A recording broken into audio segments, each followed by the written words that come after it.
Leo Krupp, I want to continue talking with you, but I want to inform our viewers and listeners that the National Aeronautics and Space Administration has called a news conference for 3:30 p.m. Eastern Time. That would be about 50 minutes from now, a little more than 50 minutes from now. NASA's called a news conference for 3:30 Eastern Time, 2:30 in the Central Time Zone at Cape Canaveral, and we at that time should know some, at least, of what NASA knows. That's at 3:30. I also remind those of you who have joined us in progress or perhaps have joined us a bit late that after first announcing that President Reagan would go ahead with his State of the Union address as previously scheduled tonight at 9 p.m. Eastern Time, it was later said from Capitol Hill that Bob Dole, the Senate Majority Leader, and Bob Michael, who's the Republican leader in the House, among others, had conferred with the White House and urged President Reagan not to go ahead with the State of the Union address, and the President now has decided not to make the State of the Union address tonight, that he will do that next week, but that President Reagan will talk to the American people tonight about what the White House calls this tragedy. The time and exact form of President Reagan's talk to the American people tonight has not yet been determined, but our intention here at CBS News is to carry that alive if at all possible. Now, our CBS News coverage of today's tragedy with the Space Shuttle Challenger continues live. Dan Rather with CBS News in New York. Bruce Hall, our veteran space correspondent at Cape Canaveral in Florida. He'll be at that NASA news conference, of course. And Leo Krupp, the former shuttle pilot consultant with Rockwell International, is the Rockwell Shuttle research pilot, is in our newsroom in Los Angeles. Leo Krupp, you've been listening to what's been said and reported today. Is there anything for perspective and context, particularly, that you think we should have in mind as we consider what happened and why?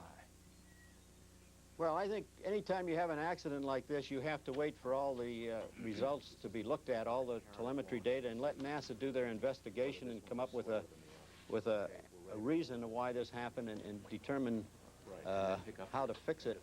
And I think another thing that should be kept in mind, Dan, is that any time you're involved in a technological advance like the space shuttle and new breed of airplanes where you're expanding the limit of knowledge, there's always a risk. And the NASA and the pilots do not take chances, but you do have to take risks occasionally. And you cannot make an advance like this technologically without taking some risks. And when you have a program like this, you hope you never have an accident, but the fact that you have one should not influence the future of the program. And Leo Krupp, we point out again 56 manned spacecraft missions for the United States space program, and never before was anyone even badly hurt during space flight. There was that tragedy in 1967, almost a year ago, almost to the very day. It was January 27th, this being January 28th, January 27th, 1967, when 3 astronauts were killed as part of the Apollo program. And 24 space shuttle shots before anything of this dimension, a tragedy such as this, occurred. It is not in any way to take away from the enormity and importance of what has happened today, but for perspective and context, it is something to talk about. We asked Bruce Hall earlier about the Soviets. Any light you can shed on how many accidents the Soviets have had and what we know about them? Dan, we still don't have the exact information on the Soviets yet, and Leo may have more information on the Soviets. We do know from a variety of journals that they have had some difficulty in their development program. Leo also has been keeping up with that and has some more information, but the information out of the Soviet Union, each time they have had trouble, it has not been broadcast openly, like of course we do here in this country. So it makes it difficult to get firm information. But a variety of sources have said that they have had several explosions and they have had several accidents, some of them directly related to the problems with the liquid hydrogen and the liquid oxygen problems that we were discussing earlier. Leo Krupp, can you shed any light on how far back the Soviets apparently lag in being able to deal with liquid oxygen and liquid hydrogen as a fuel has put their space program? No, Dan, I really don't have any information on that. You'd have to talk to propulsion people on that problem. Keeping in mind that you are, after when all is said and done, a pilot, a great one, but a pilot. That's right. Leo Krupp, you and Bruce Hall, if you will, stay right at your microphones now and your monitors, and watch as we try to compare a previous space shuttle launch, space launching of the Challenger with today's launch. Now, before today's tragedy, the Space Shuttle Challenger made a successful flight last fall. We have pictures now contrasting the launch of that flight on October 30th with today's disastrous launch seen on the left of your screen. And it has cleared the tower. Now controlling. Roger, roll, Challenger. Good roll program confirmed. Challenger now heading downrange.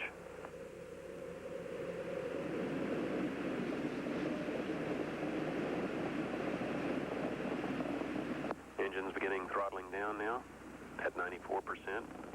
Normal throttles for most of the flight, 104%. We'll throttle down to 65% shortly.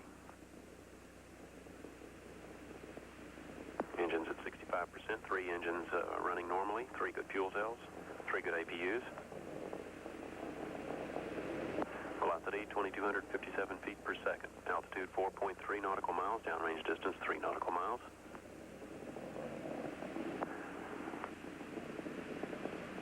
Engines throttling up, 3 engines now at 104%. Challenger, go at throttle up. Challenger, go at throttle up.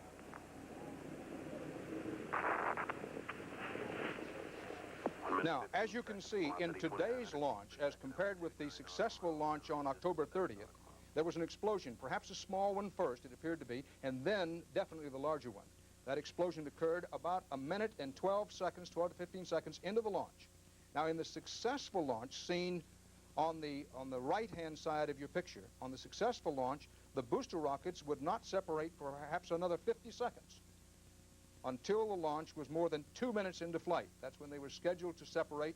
Watch on the right-hand side of your screen. This is a videotape of the launch last October 30th. And the booster rockets, the solid booster rockets, separated as they were designed to do back on last October 30th.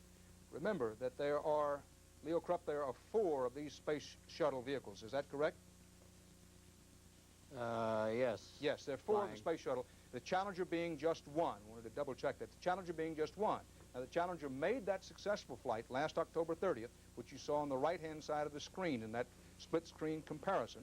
And everything during that flight went very well. And just past the 2-minute mark, the solid rocket boosters fell away into the ocean to be reused again as they were designed to do.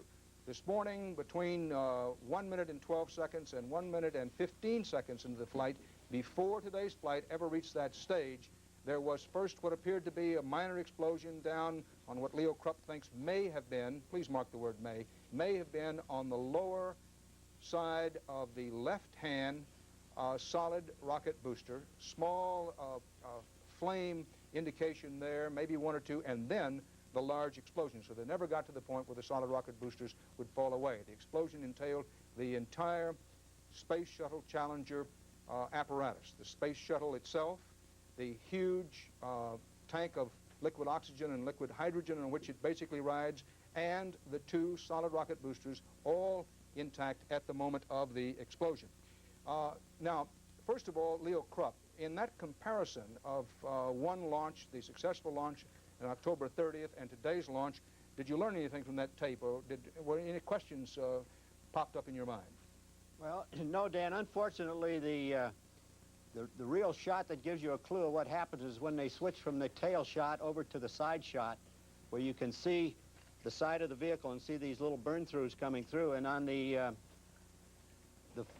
earlier shot you made, you showed that was successful. They'd never switched to that camera angle, so we didn't really have the same vision on the vehicle when the accident occurred. Bruce Hall, there at Cape Canaveral in Florida, and you saw the launch this morning.